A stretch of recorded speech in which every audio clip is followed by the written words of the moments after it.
So what is it you fancy exactly? I fancy many things. I fancy things that are beautiful and things that are strong. I fancy things that are dangerous and exciting. Would you be offended if I said I fancied you? So if you haven't guessed already, Zevran has a wide variety of tastes, especially when it comes to intimate matters. But, you know, in Ferelden, at least according to the background literature I've read, preferring a member of the same sex in these cultures is not considered something against the religious establishment or being evil. It's merely considered something of a personality quirk, something that people look at and, well, most people kind of look at and shake their head and just say, well, that's their business, not mine. At least that's the attitude that I've gotten both from playing the game and from reading some of the information on the wiki.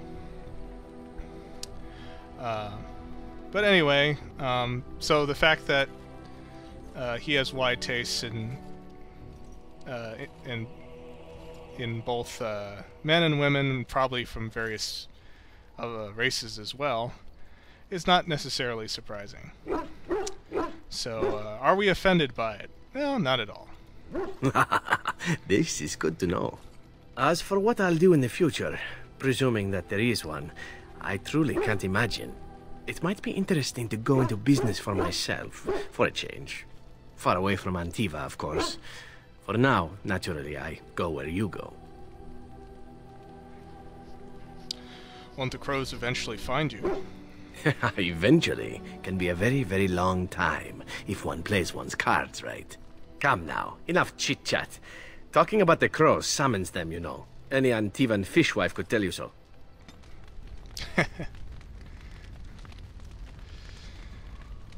Okay. Let's see what else he has to say.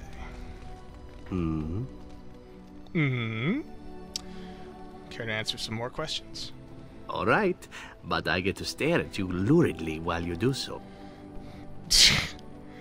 Whatever. So do you actually enjoy being an assassin? And why not? There are many things to enjoy about being a crow in Antiva. You are respected, you are feared, the authorities go out of their way to overlook your trespasses, even the rewards are nothing to turn your nose up at. As for the killing part, well, some people simply need assassinating. Or do you disagree? You've never killed an innocent? Now there's an interesting word, innocent. How many men do you know who can claim to be truly innocent? But if you're talking generalities, such as children and relatives and bystanders and such, never on purpose. But it happens. It's unfortunate, but death comes to us all. If not me, then some wasting disease, or a fall down the stairs, or at the hands of a darkspawn. It's all relative in the end. It's a very practical attitude. Death happens, as we like to say, and when I get paid for it, death happens more often. As far as enjoying the act of killing itself, why not? There is a certain artistry to the deed, the pleasure of sinking your blade into their flesh and knowing that their life is in your hands. Well, personally, I take no pleasure in killing. It is not pleasure, per se, nothing sexual. It is more a sense of satisfaction, a feeling of power. Does that make sense? No matter. There are many things I did not enjoy about being a crow, of course. Having no choice, being treated as an expendable commodity, the rules, oh, so many rules. But simply being an assassin, I like it just fine. I will continue to do it if I can, even if I am not a crow. Honestly, could you picture me doing something else?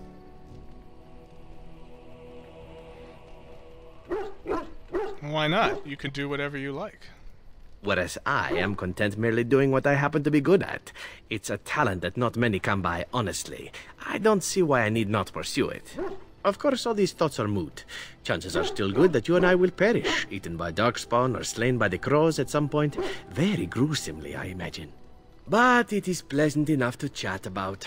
Come, Let's move on while our boots still have some wear in them.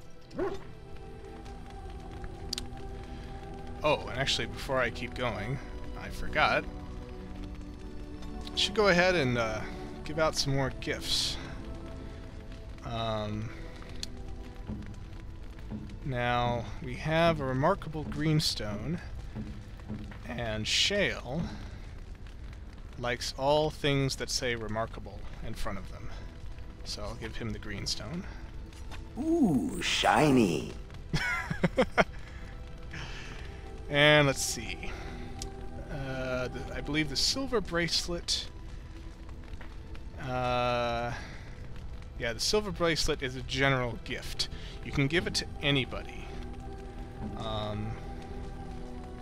So let's see, who has lowest...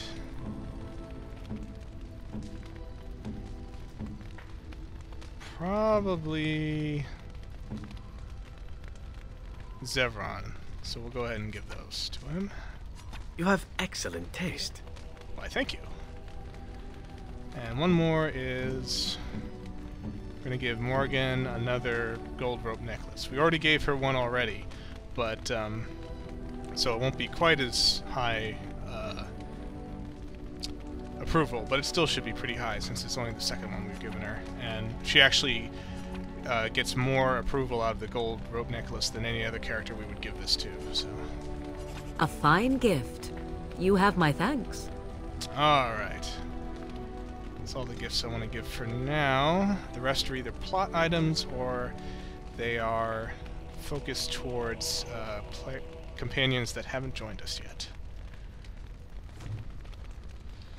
Hey, we inspired some magic boost from Morgan with that one. Okay, let's continue with Zevran. So tell me about your adventures. My adventures? I'm hardly an old man just returned from across the ocean, am I? Should I shake my fist at nearby children while I talk about the good old days? Well, you certainly talk like you've had adventures. Falling down a flight of stairs is an adventure. Falling into someone's bed, also an adventure. I am assuming what you're looking for are professional anecdotes. Let's see, my second mission ever for the Crows was a bit intriguing. I was sent to kill a mage who had been meddling in politics.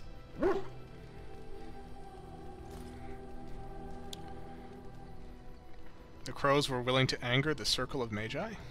In Antiva, nobody is too important to escape the reach of the Crows. They've killed kings and queens. That is simply how it is. As it turned out, the mage in question was quite a delightful young woman. Long, divine legs, as I recall. I caught her in a carriage on her way to escape to the provinces. After I killed her guard, she got down on her hands and knees and begged for her life. Rather aptly, I might add. So I joined her in the carriage for the night and left the next morning. And she didn't try to kill you? Well, yes, twice, actually. Then she decided to try and use me instead. The woman had actually convinced me to speak to the Crows on her behalf. What can I say? I was young and foolish at the time. Then, as I was kissing her goodbye to return to Antiva City, she slipped on the threshold and fell backwards out of the carriage. Broke her neck. Shame, really, but at least it happened quickly. Were you upset? At first, yes. Well, not upset. Surprised is really a better word. Then I found out that she had told the driver to take her to Janellen instead. She had planned to lose me in the provinces. I would have looked very foolish to the Crows. As it was, my master was very impressed that I had done such a fine job of making it look like an accident. The Circle of Magi was unaware of foul play, and everyone was happier all around. Except for the mage. I suppose, but she was dead. She didn't need to be happy. It was after that when I learned that one needn't let a pretty face go to your head. Professionalism was key. That's my moral of the day, you see.